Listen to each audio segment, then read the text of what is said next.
ನಮಸ್ತೆ ಫ್ರೆಂಡ್ಸ್, ರಂಜು ಸೋಮ್ನಿ ಫುಡ್ಗೆ ಎಲ್ಲರಿಗೂ ಸ್ವಾಗತ. ಇವತ್ತೊಂದು ವೆರೈಟಿ ಆಗಿರುವಂಥ ಹೆಲ್ದಿ ಆಗಿರುವಂಥ ಒಂದು ರೆಸಿಪಿ ಜೊತೆನೇ ಬಂದಿರೋದು. ನೀರು ರವೆ ಹಿಟ್ಟಲ್ಲಿ ಮಾಡ್ತಾ ಇರೋದು ಅದ್ಭುತವಾಗಿರುತ್ತೆ. ಇದು ನಿಮಗೆ ಬ್ರೇಕ್ಫಾಸ್ಟ್ಗೂ ಮಾಡ್ಬೋದು, ಸಂಜೆ ಸ್ನ್ಯಾಕ್ ಆಗಿನೂ ಮಾಡ್ಬೋದು. ಬನ್ನಿ ನೋಡೋಣ ಇದು ಹೇಗೆ ಮಾಡೋದು ಅಂತ. ಅದಕ್ಕೋಸ್ಕರ ಮೊದಲು ನೋಡಿ, ನಾನು 1 ಕಪ್ ರವೆ ಮಿಕ್ಸಿ ಜಾರ್ ಒಳಗಡೆ ಹಾಕ್ತಾ ಇದ್ದೀನಿ. ಅದರ ಜೊತೆ 1/4 ಕಪ್ ಗೋಧಿ ಹಿಟ್ಟು, ನೆಕ್ಸ್ಟ್ ಅರ್ಧ ಕಪ್ಪು ಮೊಸರು ಹಾಕ್ತಾ ಇರೋದು. ಜಾಸ್ತಿ ಹುಳಿ ಇರೋದು ಬೇಡ. ಹಾಕ್ಬಿಟ್ಟು ಇನ್ನು ರುಚಿಗೆ ತಕ್ಕಷ್ಟು ಉಪ್ಪು ಕೂಡ ಸೇರಿಸ್ಕೊಳ್ಳಿ. ಆಮೇಲೆ ನೋಡಿ, ನೀರು ಮೊದಲು ನಾನಿಲ್ಲಿ ಇದಕ್ಕೆ ಅರ್ಧ ಕಪ್ಪು ನೀರು ಹಾಕ್ತಾ ಇದ್ದೀನಿ. ಹಾಕ್ಬಿಟ್ಟು ಮೊದಲು ರುಬ್ಬಿ ತರ್ತೀನಿ. ಮೊದಲು ಇದನ್ನು ನುಣ್ಣಗೆ ರುಬ್ಕೊಳ್ಳಿ, ಒಂದ್ಸಲ ಮಿಕ್ಸ್ ಮಾಡ್ಕೊಳ್ಳಿ. ನೋಡಿ ಇವಾಗ ರುಬ್ಕೊಂಡಿದ್ದೀನಿ. ನೋಡಿ ಇವಾಗ ಹಿಟ್ಟು ನೋಡಿ ಈ ರೀತಿ ದಪ್ಪ ಗಟ್ಟಿಯಾಗಿದೆ. ಇನ್ನು ಇದಕ್ಕೆ ಸ್ವಲ್ಪ ನೀರು ಸೇರಿಸ್ಬೋದು. ಆದ ಕಾರಣ ಮೊದಲು ಅರ್ಧ ಕಪ್ ಹಾಕ್ಕೊಂಡಿದ್ದೀನಿ, ಪುನಃ ಅರ್ಧ ಕಪ್ಪು ತಗೋತಾ ಇದ್ದೀನಿ. ಅದನ್ನು ಎಲ್ಲ ಹಾಕ್ತಾ ಇಲ್ಲ, ಮೊದಲು ಸ್ವಲ್ಪ ಹಾಕ್ತಾ ಇದ್ದೀನಿ. ಆಮೇಲೆ ಬೇಕಿದ್ರೆ ಮಾತ್ರ ಹಾಕ್ಬೋದು. ನೋಡಿ ಸ್ವಲ್ಪ ಬಾಕಿ ಮಾಡಿ ಇಟ್ಕೊಂಡಿದ್ದೀನಿ. ಇದನ್ನು ಕೂಡ ಅದೇ ರೀತಿ ಒಂದ್ಸಲ ಮಿಕ್ಸ್ ಮಾಡಿ ತರೋಣ. ನೋಡಿ ಹಿಟ್ಟು ಇವಾಗ ಈ ಹದಕ್ಕೆ ಇದೆ. ನೋಡಿ ಈ ರೀತಿ ಇದೆ, ನೀರಾಗಿದೆ ಇವಾಗ. ಇನ್ನು ಇದಕ್ಕೆ ನಾವು ಸ್ವಲ್ಪ ಬಾಕಿ ಮಾಡಿಟ್ಕೊಂಡಿದ್ದೀವಲ್ವ, ಅದನ್ನು ಮಿಕ್ಸಿ ಜಾರಲ್ಲಿ ಹಾಕ್ಬಿಟ್ಟು ಅದನ್ನು ಕೂಡ ಸೇರಿಸ್ತಾ ಇದ್ದೀನಿ. ಆದ ಕಾರಣ ನಾನಿಲ್ಲಿ ಇವಾಗ 1 ಕಪ್ ರವೆಗೆ 1 ಕಪ್ ನೀರು ತಗೊಂಡಿದ್ದೀನಿ. ಅದರ ಜೊತೆ ಅರ್ಧ ಕಪ್ ಮೊಸರು ಕೂಡ ಹಾಕೊಂಡಿರೋದು. ನೋಡಿ ಈ ಹದಕ್ಕೆ ಬಂದರೆ ಸಾಕು. ಹಿಟ್ಟು ಕರೆಕ್ಟ್ ಆಗಿದೆ, ಇಷ್ಟು ನೀರಾಗಿದ್ರೆ ಸಾಕು, ಇದಕ್ಕಿಂತ ಜಾಸ್ತಿ ಬೇಡ.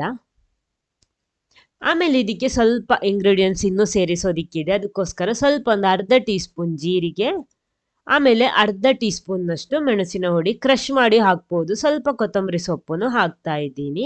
ಹಾಕ್ಬಿಟ್ಟು ಎಲ್ಲ ಕೂಡ ಒಂದ್ಸಲ ಚೆನ್ನಾಗಿ ಮಿಕ್ಸ್ ಮಾಡ್ಕೊಳ್ಳಿ. ಈ ರೀತಿ ನೋಡಿ ಕರೆಕ್ಟಾಗಿ ಬಂದಿದೆ. ತುಂಬ ಸಿಂಪಲ್ ಆಗಿ ಮಾಡುವಂಥ ಒಂದು ರೆಸಿಪಿ ಇದು. ನೋಡಿ ಹದ ನೋಡಿ, ಈ ಹದ ಇದೆ ಸಾಕು. ಇನ್ನು ನಮಗೆ ಬೇಕಾಗಿರೋದು ಈ ರೀತಿ ಸಣ್ಣ ಸಣ್ಣ ಪ್ಲೇಟ್ಗಳು. ನೋಡಿ ನಾನು ಈ ರೀತಿ ಒಂದು ಪ್ಲೇಟ್ ತಗೊಂಡಿದ್ದೀನಿ. ಅದಕ್ಕೆ ಸ್ವಲ್ಪ ಎಣ್ಣೆ ಸ್ಪ್ರೆಡ್ ಮಾಡ್ಕೊಳ್ಳಿ ಈ ರೀತಿ. ಅದರಲ್ಲಿ ನೋಡಿ ಸ್ವಲ್ಪ ಹಿಟ್ಟು ಹಾಕ್ಕೊಳ್ಳಿ, ಒಂದು ಅರ್ಧ ಸೌಟು ಹಾಕ್ಕೊಂಡಿರೋದು. ಇದಕ್ಕಿಂತಲೂ ತೆಳುವಾಗಿ ಬೇಕಿರೋ ಒಂದು 1/4 ಸೌಟು ಹಾಕ್ಕೊಂಡ್ರೆ ಸಾಕು. ಇನ್ನು ಇದನ್ನು ಫುಲ್ಲಾಗಿ ಈ ರೀತಿ ಸ್ಪ್ರೆಡ್ ಮಾಡ್ಕೊಳ್ಳಿ. ಇಲ್ಲಿ ಇಡ್ಲಿ ಪಾತ್ರೆಯಲ್ಲಿ ನೀರು ಬಿಸಿ ಮಾಡೋದಕ್ಕೆ ಇಟ್ಟಿದ್ದೀನಿ. ನೋಡಿ ನೀರೆಲ್ಲ ಚೆನ್ನಾಗಿ ಕುದಿ ಬರ್ತಾ ಇದೆ. ಅದರಲ್ಲಿ ಇಟ್ಬಿಟ್ಟು ಇನ್ನು ಇದನ್ನು ಬೇಯಿಸ್ಕೊಳ್ಳಿ. ಮ್ಯಾಕ್ಸಿಮಮ್ ಒಂದು 2 ರಿಂದ 3 ನಿಮಿಷ ಬೇಯಿಸಿದ್ರೆ ಸಾಕಾಗುತ್ತೆ. ನೋಡಿ ರೆಡಿಯಾಗಿದೆ, ಇಷ್ಟೇ ಇರೋದು. ಇನ್ನು ಇದನ್ನು ತೆಗೆದ್ಬಿಟ್ಟು ಇನ್ನೊಂದು ಸೆಟ್ ಮಾಡ್ಕೊಳ್ಳಿ. ಅದೇ ರೀತಿ ಮಾಡಿಕೊಂಡ್ರೆ ಸಾಕು, ಜಾಸ್ತಿ ಟೈಮ್ ಏನು ತಗೊಳ್ಳಲ್ಲ. ಒಂದು 2 ನಿಮಿಷ ಸಾಕು, ಜಾಸ್ತಿ ಹೋದರೆ 3 ನಿಮಿಷ ಅಷ್ಟೇ. ನೋಡಿ ಬೆಂದು ಸಿಗುತ್ತೆ. ಇದೇ ರೀತಿ ಮಾಡಿಕೊಂಡ್ರೆ ಆಯಿತು. ಇನ್ನು ಇದನ್ನು ತೆಗಿಬೇಕು. ಪ್ಲೇಟಿಂದಲೂ ಕೂಡ ಆರಾಮವಾಗಿ ನಮಗೆ ಇದನ್ನು ಎಬ್ಬಿಸ್ಬೋದು. ನೋಡಿ ಈ ರೀತಿ ಸೈಡೆಲ್ಲ ಮೊದಲು ಸ್ವಲ್ಪ ಈ ರೀತಿ ಬಿಡಿಸ್ಬೇಕು. ಬಿಡಿಸಿದ ಮೇಲೆ ಆರಾಮವಾಗಿ ಕೈ ಉಪಯೋಗಿಸ್ಕೊಂಡು ಇದನ್ನು ತೆಗಿಬೋದು. ನೋಡಿ ಈ ರೀತಿ ಮಾಡಿದರೆ ರೆಡಿ ಆಗುತ್ತೆ. ನೋಡಿ ಸೂಪರ್ ಆಗುತ್ತೆ. ಎಷ್ಟು ತೆಳುವಾಗಿದೆ ಅಂತ ನೋಡಿ. ನಿಮಗೆ ಇದಕ್ಕಿಂತಲೂ ತೆಳು ಬೇಕಿರೋ ಮಾಡ್ಬೋದು, ಇದಕ್ಕಿಂತಲೂ ದಪ್ಪ ಬೇಕಿರೋ ಮಾಡ್ಬೋದು. ನಮಗೆ ಇದನ್ನು ಇದೇ ರೀತಿ ಸರ್ವ್ ಮಾಡ್ಬೋದು. ಇವಾಗ ದೋಸೆ ಥರ ಎಲ್ಲ ಆವಿಯಲ್ಲಿ ಬೇಯಿಸಿರುವ ದೋಸೆ ಅಂತ ಸರ್ವ್ ಮಾಡ್ಬೋದು, ಚಟ್ನಿ ಸಾಂಬಾರ್ ಜೊತೆ. ನಾನಿಲ್ಲಿ ಆ ರೀತಿ ಅಲ್ಲ, ಸ್ವಲ್ಪ ಫಿಲ್ಲಿಂಗ್ಸ್ ಎಲ್ಲ ಮಾಡಿಬಿಟ್ಟು ಸರ್ವ್ ಮಾಡ್ತೀನಿ. ಇದಕ್ಕೆ ಶೇಪ್ ಕೊಡೋದಕ್ಕೆ ಮಾತ್ರ ಇಲ್ಲಿ ಸೈಡ್ ಸ್ವಲ್ಪ ಕಟ್ ಮಾಡಿರೋದು, ಬೇಡ ಅಂದರೆ ಸ್ಕಿಪ್ ಮಾಡ್ಕೊಳ್ಳಿ. ನೋಡಿ ಈ ರೀತಿ ಇದೆ. ಇನ್ನು ಇದನ್ನು ಪ್ಲೇಟಲ್ಲಿ ಇಡುವಾಗ ತಿರುಗಿಸಿ ಇಟ್ಕೊಳ್ಳಿ ಈ ರೀತಿ. ಆಮೇಲೆ ಇದಕ್ಕೊಂದು ಸಣ್ಣ ಫಿಲ್ಲಿಂಗ್ಸ್ ರೆಡಿ ಮಾಡ್ತೀನಿ. ಸ್ವಲ್ಪ ತೆಂಗಿನ ತುರಿ ಹಾಕ್ಕೊಂಡಿದ್ದೀನಿ ಅರ್ಧ ಕಪ್. ಅದಕ್ಕೆ ಸ್ವಲ್ಪ ಬೆಲ್ಲ, ಒಂದು 3 ಟೀ ಸ್ಪೂನ್ನಷ್ಟು ಬೆಲ್ಲ, ಸ್ವಲ್ಪ ಏಲಕ್ಕಿ, ಒಂದು 2 ರಿಂದ 3 ಏಲಕ್ಕಿ ಹಾಕ್ಕೊಂಡು ಇದನ್ನು ನುಣ್ಣಗೆ ಹುಡಿ ಮಾಡ್ಕೊಳ್ಳಿ. ಈ ಹುಡಿನ ಇದರ ಮೇಲ್ಗಡೆ ಈ ರೀತಿ ಸ್ಪ್ರೆಡ್ ಮಾಡ್ತಾ ಇದ್ದೀನಿ. ಸ್ವೀಟ್ ಇಷ್ಟ ಇರುವವರು ಮಾತ್ರ ಈ ರೀತಿ ಮಾಡ್ಕೊಳ್ಳಿ. ಇಲ್ಲ ಅಂದರೆ ನಿಮಗೆ ಸ್ವಲ್ಪ ಸ್ಪೈಸಿಯಾಗಿ ಬೇಕಿದ್ರೆ ಈ ಖಾರ ಚಟ್ನಿ ಹುಡಿ ಎಲ್ಲ ಇರುತ್ತಲ್ವ, ಅದನ್ನು ಇದರ ಒಳಗಡೆ ಸ್ಪ್ರೆಡ್ ಮಾಡಿಬಿಟ್ಟು ಈ ರೀತಿ ರೋಲ್ ಮಾಡಿದ್ರು ಅದು ಕೂಡ ಚೆನ್ನಾಗಿರುತ್ತೆ. ಸ್ಪೈಸಿ ಬೇಕಿರೋದವರು ಆ ರೀತಿ ಮಾಡ್ಕೊಳ್ಳಿ. ಸ್ವೀಟ್ ಇಷ್ಟಪಡೋರಾದರೆ ಈ ರೀತಿನೂ ಮಾಡ್ಬೋದು.